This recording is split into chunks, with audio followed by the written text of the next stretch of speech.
రాజమండ్రి జైరాబాద్. ముఖ్యంగా కాంగ్రెస్ ప్రభుత్వం ఏదైతే ఉందో అది సంవత్సరం పూర్తయిన కాలం లోపల ఏదైతే ఉత్సవాలు చేస్తుందో ఇది ఉత్సవాలు కాదు. ఉత్సవాలు చేసుకోవడానికి వాళ్ళు ఏం చేసిందని ఉత్సవాలు చేస్తారని ఈ సందర్భంగా ప్రశ్నిస్తున్నాం. ముఖ్యంగా రేవంత్ రెడ్డి అనే వ్యక్తి కేవలం ఒక ముఖ్యమంత్రిగా కాకుండా ఒక వీధి రౌడీగా అసభ్యకరమైన పదజాలతో మాట్లాడడం అనేది ఆయన తగదు.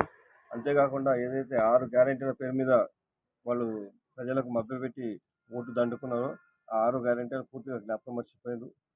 మహిళలకు 2500 ఇస్తామని చెప్పి ఇప్పటిదాకా దాన్ని ఊసలేదు.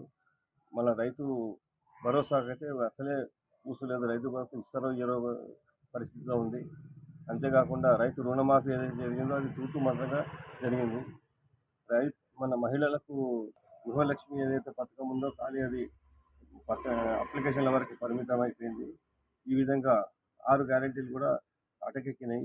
ఈ సందర్భంలో అసలు 6 గ్యారెంటీలు ఇవ్వని వ్యక్తి వీళ్ళు విజయోత్సవాలు చేయడం అనేది విడ్డూరంగా ఉంది. కాబట్టి ఈ సందర్భంగా మేము ఇలాంటి ప్రభుత్వం పూర్తిగా ఫెయిల్ అయిపోయిందని ఈ సందర్భంగా